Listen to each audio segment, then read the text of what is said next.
Right. Welcome to the second episode of the Oscar Jankowski. I don't even know how I'm going to call this thingy. Well, it's the Inside Scoop. We're scooping the insights again. This is episode probably 0.2. I was going to come up with like a weird naming scheme of... have you watched Mr. Robot? No. Dude, they have like the weirdest... To watch it oh my god, dude, like the weirdest soundtrack names by Mac Whale. Anyway, last time we were talking about the books, philosophy, focus, and everything, and we ended on a little note where people read texts differently. Yeah. Was that it? Well, yeah, texts and interpret everything that we hear from other people differently, right? But to an extent, right? You get people that have spend most of the time in a similar environment. So when we talk about competing, everything's well defined. Yeah. We have some differences because we're not like, in the books all the time.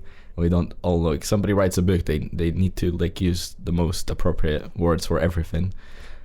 So you try to aim for that in like science, obviously, because you don't want to have any miscommunications. Miscommunications. Science is like a language out of itself. Yeah. So like, math is a perfect language. Physics, well, math's also in there, but yeah. Computing, I think. We have languages such as, C, C++, Java, anything. Mm-hmm. When you actually think about it, it's a language. Yeah. It is. So not only we know English, we know other, like our native languages, we know some other German or some whatever you study, we also know C. Yeah. And which is, it's also a language. There's a weird, funny story when one of our friends here, when she was trying to get into uni, she asked some dude who was already studying here, "Oh, so what languages do you guys know?" He's like, "English." Okay, never mind. Because she was asking about computing and wanted to hear like what sort of programming languages they were learning.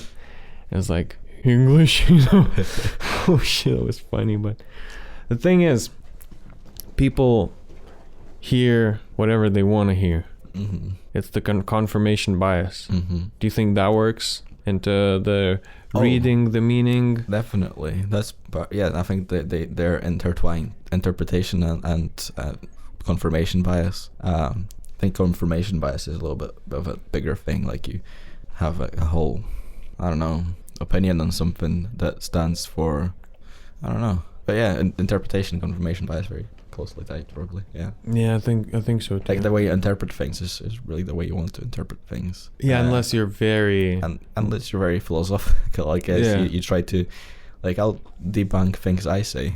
Like I'll say something and be like, does that make any sense? Yeah, because I guess you have to be a very, you have to catch yourself thinking any thoughts, and you have to be like very determined to actually be open-minded and objective. If you're reading something and you really, it's like being a judge and in court. Even they interpret it through like their own prism, anyways. Mm-hmm. Very hard to be just an objective person and just completely interpret it objectively. It's also down to not taking things at face value. Right, about doubting, having a lot of doubt in everything, or not doubt. I forget the word.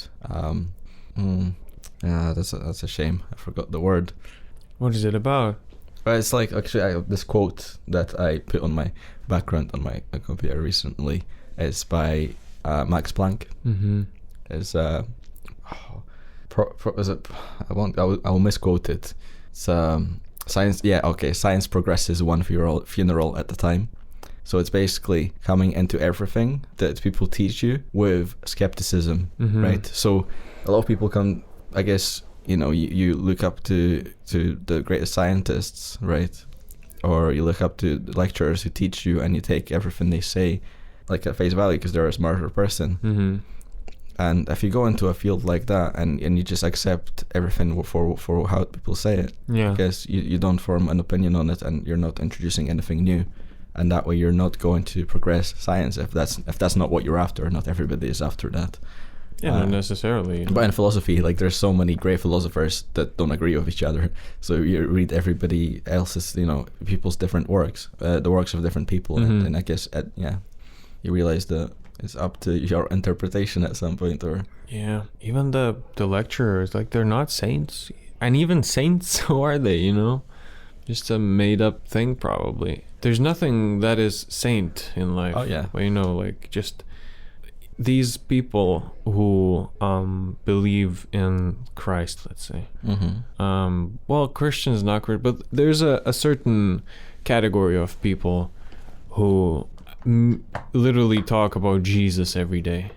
Oh, it's this, is that, and then they're very, very religious, and once they need to explain something or someone opposes their view, they're just gonna revert back to Bible because they think Bible is something that's the truth, like the ultimate truth. Right. They just take it at face value. Yeah. Just take it for it to be a fact because it's a person. It's a fact. You trust because it was written in the Bible. Yeah. So another difficult thing is when you do come, at everything with skepticism all the time, that's a lot of work, right? So part of it is identifying the people who you trust, right? So that whatever they say something, you don't have to put so much thought to it. Is that right?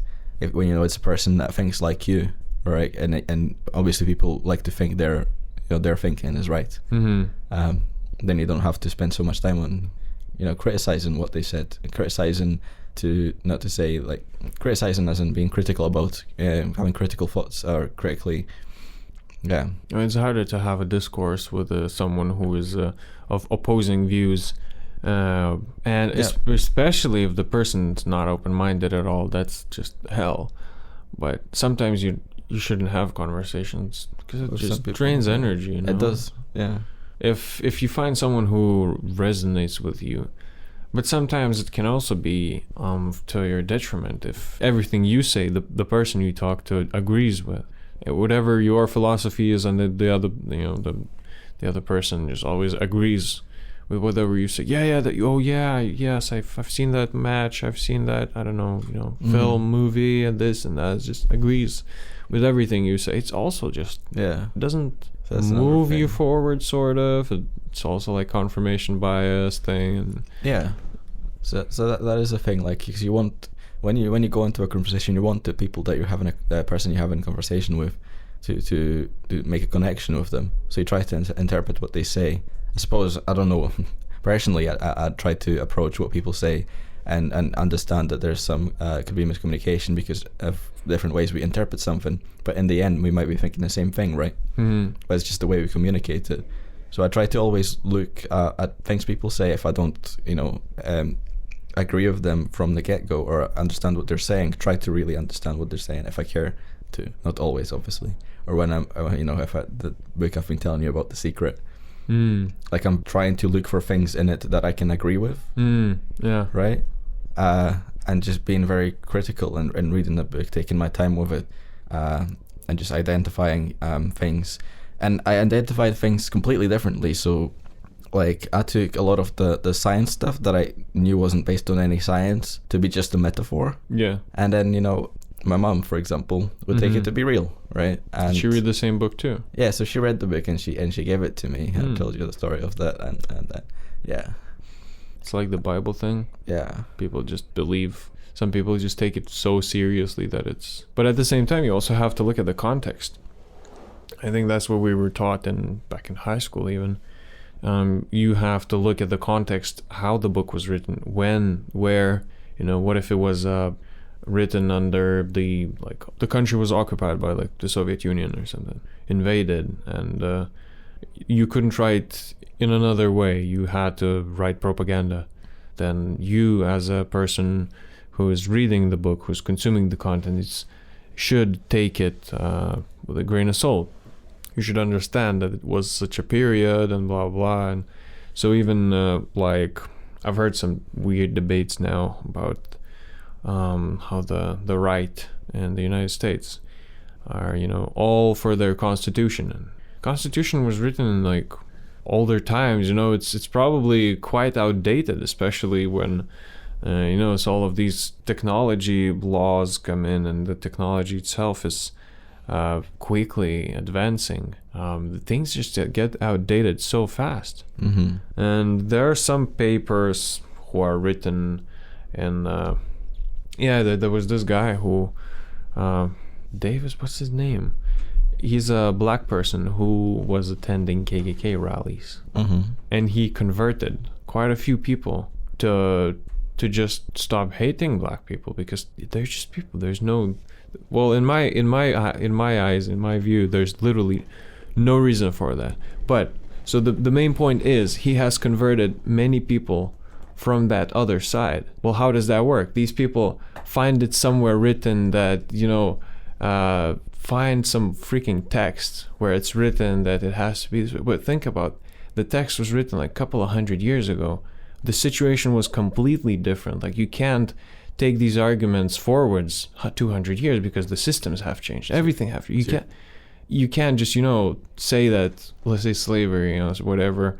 Yeah, it was written because it was freaking back in the day, It doesn't change the fact that it's wrong, but they just try to get these things and just say, okay, this is what's written, So that was written in the Constitution about slavery, or Constitution? No, I'm not sure. I cannot quote that. Abolishment of slavery, or probably written in the Constitution, or outlawing. Well, slavery. Any philosophical books or whatever. Yeah. If you take the philosophy from that period, and especially if you listen to people who are more, I don't know, based, they base their ideas on, or they're like more openly talk about it. They're more subjective, less than objective.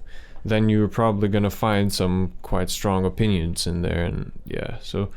Because I'm thinking, about Aristotle's, and again about this segment where we were talking about like how try it out now. Yeah, no, I don't know, man. Aristotle said, and like we would probably find a quote which because Aristotle said loads of things, didn't he? Oh yeah, I'm sure he did. That's the thing, dude. Like, how do people still use him to this day? That's there's no entry level for philosophy, right? And yeah, but he lived in such different times, Yeah, you can probably learn a lot from. It's like you read He's got such a different perspective then. He does. You can, but that's the thing. You can't just take it, seriously, and not like seriously. You can't take it just at face value. Yeah, you have to interpret. Because you have to interpret and then run it through your, in computer terms, some parsing algorithm, or conversion to this day, because maybe back in the day they were building the pyramids of Giza, and there were rules. If a carpenter builds a house and the house crushes the person, the carpenter should be crushed too, something like that. It's like the what's the Harambe code or some stuff like that. I'm not sure, no. But yeah, that's the thing. You have to think about the time, what was socially acceptable, for example, and what wasn't, right? As that person for the times, were they quite enlightened, or Oh, it's the Code of Hammurabi. Yeah, it's like some Babylonian code of law of ancient Mesopotamia, dated about 1754 BC. One of the oldest deciphered writings. Blah blah blah. Yeah, so it's one of those like rules, basically, where the rules are there so that people would follow them. But nowadays, it's quite a bit different. You can't just apply that rule that if you build a house and then someone got crushed by it, you also have to like suffer the crushing in like a public area or something. Provided the materials. Yeah, because that doesn't really happen. Like, now you have developers, now you have companies, as in like crush his hand, crush his finger. No, yeah, but just in general, there's like real estate developers who buy a plot of land, just build loads of houses, and you can't just crush the CEO or something. Yeah. Well, it's just a very simple example and a stupid example, but do you get where I'm coming from? Mm-hmm. I think so. The text was written. What is it? Well, now it would be like 3,000 something years ago. So it was like a long time ago. And we can't just really like interpret it directly. We have to run it through some sort of a... I mean, have you read a lot of Aristotle? I haven't actually. I haven't either. I'm trying to yeah, as I said, I'm trying to do more reading now, because these kinds of things you can learn. You have to take in a lot of information before you can. You have to have a constant supply chain of information, so that you don't get stuck in thinking about the same thing, Yeah. for too long. That can be useful. Like mathematicians, they think about or in any field, but say mathematicians think about the problem for a very, very long time, become obsessive about it, and then they find a solution somehow. Because you have to keep constantly at it. I googled. You know what I googled? Aristotle's quote. Okay. The most generic thing you can find. Let's see what the first one is. We are what we repeatedly do. Excellence, then, is not an act but a habit. That's a good one. And we were just talking about that. We are what we do. Man, it's like Aristotle's just fits everywhere. We are what we eat. No. Yeah, we are what we repeatedly do. That's the thing, man. That's a thing people say as well. We are what we eat, isn't it? Mm-hmm. Yeah. So I think we've had an episode here on the Inside Scoop about eating and fasting, and about a dude who actually lived for a year without food. Just some crazy stories, man. It's crazy. But how can you check if it's like valid data? You can't, can you? You just have to trust in people. You've got a trust network. You know how we did information security with it. Oh man, yeah, that actually got me thinking as well at that point. Computing is great. I guess I don't know about other subjects, but computing just gets me thinking about things in the real world. Yeah. In different ways. I started noticing how my mindset and how my outlook on things has just changed a bit when I started doing like programming. I just started seeing situations in a more logical way for somehow. I don't know what happened, but so when I was in 9th grade, I think I started doing programming. Can you explain to me what 9th grade is? How old were you? Well, I was 9 years in school. So it's like I started school at 6, so I was like... Okay, so like 15. Something like that, yeah. Okay, and you started programming. So I started programming. Yep. And then I sort of sucked at it. It's like pretty hard, because my teacher was all for like competitive programming and the C++ algorithms and everything. And I was like, I can't really wrap my head around this. It's pretty hard, And then she's like, yeah, but there will be a point at which you will feel as if it snapped, and then you just snap and you understand it now. Just keep at it. It's like, sure, I guess. Just felt like I'm never gonna reach that point where it just snaps, because it sounds magical, doesn't it? Mm-hmm. But it did. But you notice it when it snaps. But it did. No, but honestly, I did notice it, which was like in my 11th grade. So what was it? Pre-senior.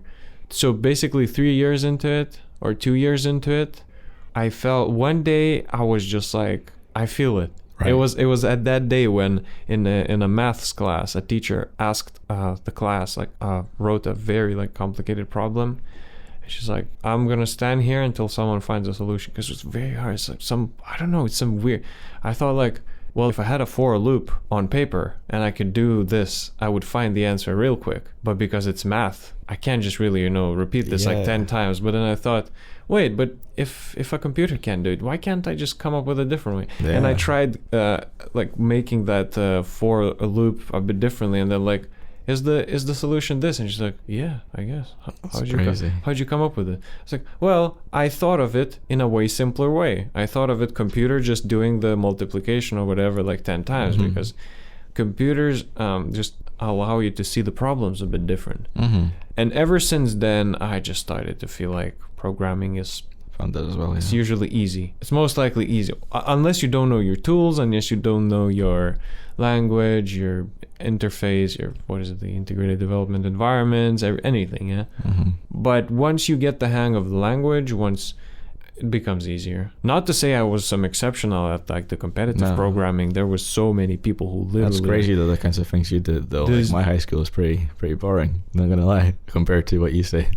Yeah, probably didn't have that. We had a freaking... Dude, that teacher, when she got a PhD throughout the time I was there, actually. Wow, that's cool. So I was like, I haven't known any high school teachers who had a PhD.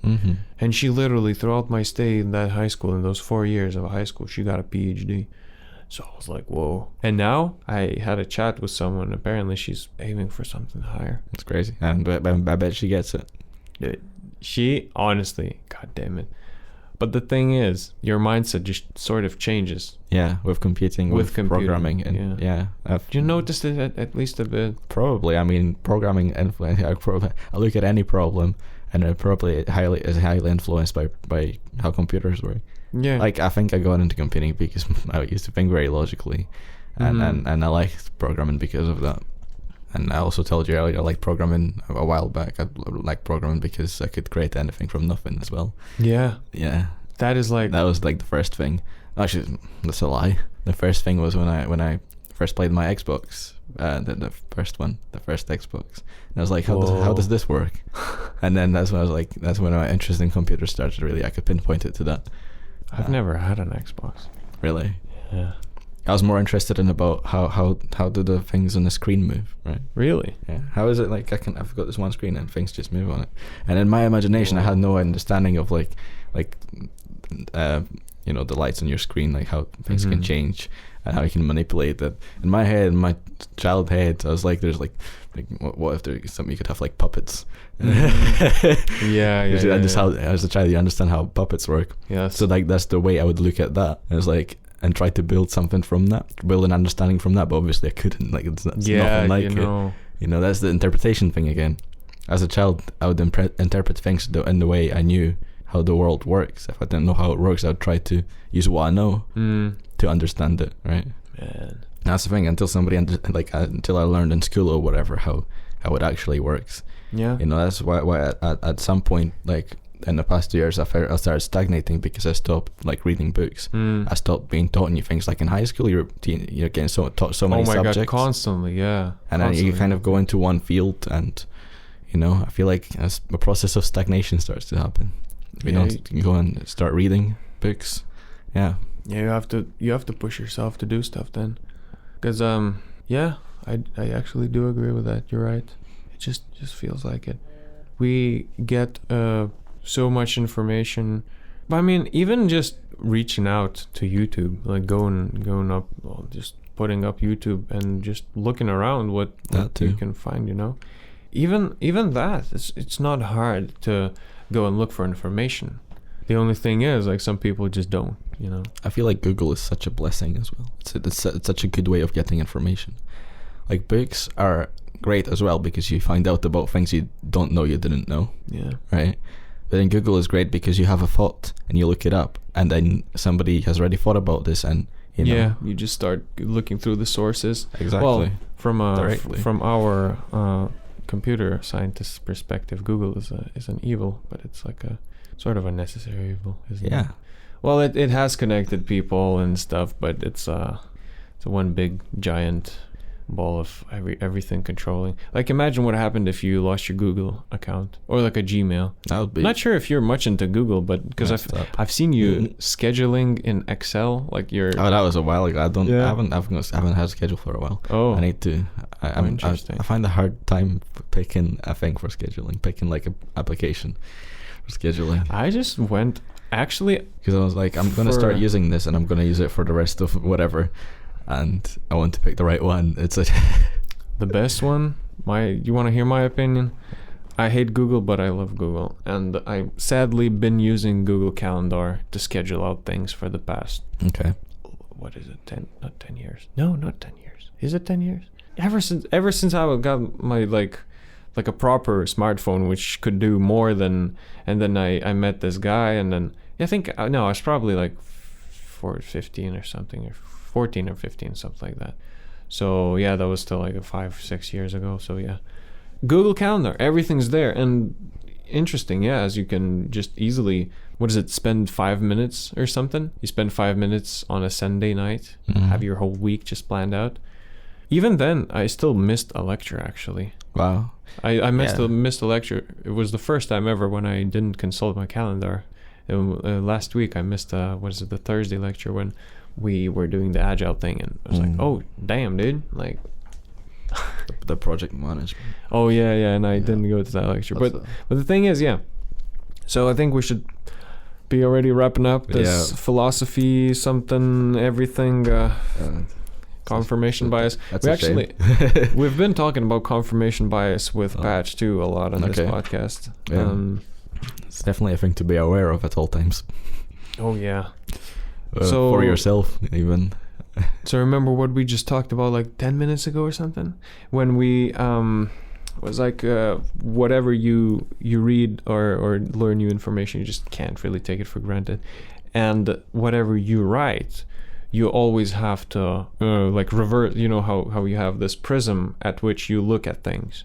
So you look at anything, any situation through your own prism. Well, when you're writing stuff, you have to like invert it or something. You have to sort of make it more, well, yes, you can share your insights like we're doing here on this podcast, because we're not like factually correct 100% of the time. That's the idea of it. Yeah.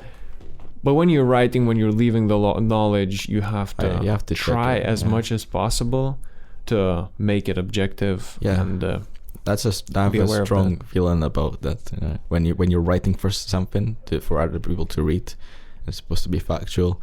You're especially if you have a big audience, you're the one person. If you get it right, a lot of people benefit from it. Oh yeah. Right, especially for lecturers as well. You're the one person teaching like 50, 70 students. Yeah. Like, get it right. You're gonna bring so much benefit to so many people, right? Yes, exactly. Man, bro jogging. Yeah.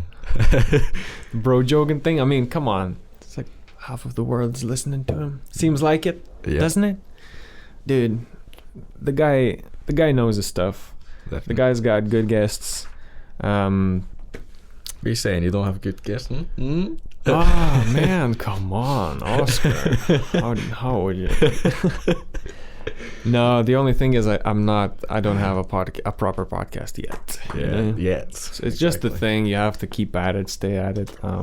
Yeah, I think you should. You definitely have to keep at it. I think I should just promote this thing a bit more. Yeah, we should probably do it. So let's wrap it up. We go what? Let's wrap it up, and we are gonna meet some next time. Actually, hopefully. Well, it's weird. It's like our main co-host is not here, Patch. It's a shame. So thank you everybody for listening. You can find the Inside Scoop on the platforms that you listen to your podcasts. That includes Overcast, Apple Podcasts, Google Podcasts, Spotify. And thank you, Oscar, for being with us for this second episode already. Thank you for having me. I really hoping to see you here more often in future. I hope to be here more often in the future. On our podcast, we usually have a little ending word, like when we had question everything, blah, blah, blah. So how could we sum up this podcast? Question everything, but don't actually question everything. So basically keep thinking. Yeah. Don't settle. Keep thinking, guys.